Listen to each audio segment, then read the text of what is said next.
யூடியூப்ல எக்கச்சக்க Python tutorial போட்டால் எக்கச்சக்கமா வருது. நீங்களே நிறைய போட்டிருக்கீங்க. நான் எனக்கு கோர்ஸா இதுக்காக நான் காசு கட்டி படிக்கிறதுக்கும் அதுக்கும் என்ன வித்தியாசம்? மற்ற யூடியூப் சேனல்லையும் மற்ற இன்ஸ்டிடியூஷன்லையும் எடுக்கிறதுல இருந்து டிஃபர் ஆகுறேன்.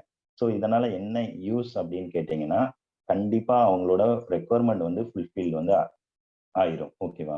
ஸோ இப்போ ஒரு வெப் டெவலப்மெண்ட்ல இருந்து வராங்க அப்படின்னா, அவங்களுக்கு வந்து என்ன மாதிரியான இது இருக்கும் அப்படின்னு கேட்டிங்கன்னா, ஃப்ளாஸ்க் ஜாங்கோ ஃபுல்லா வந்து நடக்கும். ஸோ அதனால அவங்க வந்து அடுத்த அட்வான்ஸ்டு ஒரு வெப் இன்ஜினியரா வந்து போகலாம். ஓகே. ஸோ இந்த மாதிரி சிலபஸ் பேஸ்டா நான் வந்து என்ன பண்ணியிருக்கோம் அப்படின்னு கேட்டிங்கன்னா, டிஃப்ரெண்ட் பேஸ்ட் வந்து பண்ணியிருக்கோம். நெக்ஸ்ட் ஒன் வந்து ஜாப் பேஸ்டா. ஓகேவாண்ணா?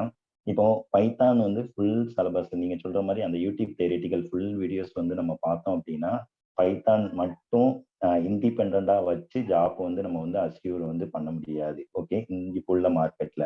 ஸோ அதுக்காக நாங்க என்ன பண்றோம் மீன்ஸ் நாம என்ன பண்றோம் அப்படின்னு கேட்டீங்கன்னா, in Python related with real time programs வந்து நம்ம வந்து கொடுக்குறோம். ஒரு எக்ஸாம்பிள், ஒரு மேனுவல் டெஸ்டிங்ல இருக்கிற ஒருத்தங்க வந்து உள்ள வராங்க உங்களுக்கு அப்படின்னா, இவங்க நெக்ஸ்ட் இவங்களோட அட்வான்ஸ் லெவல் நெக்ஸ்ட் வந்து என்ன அப்படிங்கிறது உங்களுக்கு நல்லாவே தெரியும். அவங்க வந்து நெக்ஸ்ட் வந்து என்ன பண்ணுவாங்கன்னா, ஆட்டோமேஷன் டெஸ்டிங் தான்.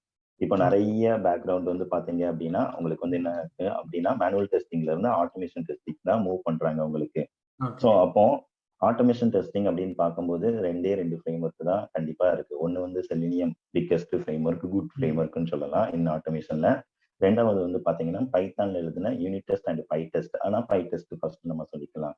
பட் ஓகே, ஏன் செலினியம் படிக்காம பை டெஸ்ட் வந்து படிக்கணும் அப்படிங்கிற கொஸ்டின் கூட வரலாம். செலினியம் வந்து பாத்தீங்க அப்படின்னா உங்களுக்கு வந்து கிளைண்ட் லெவல், அதாவது கிளைண்ட் சைடு தான் மோர் தென் மோர் வந்து டெஸ்டிங் வந்து பண்ற மாதிரி அச்சீவ் பண்ணியிருக்காங்க. பட் எனக்கு சர்வர் சைடும் மோர் தென் வேணும் அப்படின்னா அந்த இடத்துல நான் வந்து பை டெஸ்ட் வந்து படிக்கலாம். ஸோ அப்போ ஒரு டெஸ்டிங் பேக்ரவுண்ட்ல இருந்து வரவங்க பை டெஸ்ட் அப்படின்னு ஒரு கோர்ஸ் வந்து படிக்கும்போது இன்டெப்தா படிக்கும்போது அவங்க ஆட்டோமேஷன் டெஸ்டிங் வந்து மூவ் பண்ணுவாங்க. ஸோ இந்த மாதிரி ஒவ்வொரு பேக்ரவுண்ட்ல இருந்து வரவங்களுக்கு நான் வந்து சம் மாடல்ஸ், அதாவது லைப்ரரிஸ் வந்து வச்சிருக்கேன்.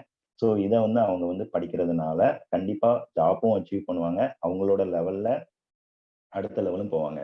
ஸோ இந்த மாதிரி சிலபஸ் அண்ட் ஜாப் வந்து டிஃபரெண்ட் டேஸ்ட் வந்து, அதாவது யூனிக்குவா நம்ம வந்து பண்றதுனால நீங்க சொல்ற மாதிரி மற்ற யூடியூப் வீடியோஸும் அண்ட் வந்து இன்ஸ்டிடியூஷன்ல படிக்கிறதுக்கும் இங்க படிக்கிறதுக்கும் நிறைய டிஃப்ரெண்ட் இருக்கு. மெயினா வந்து ஃபுல் அண்ட் ஃபுல் வந்து ரியல் டைமா தான் நாம வந்து இதை ஃபோக்கஸ் பண்ண போறோம்னா.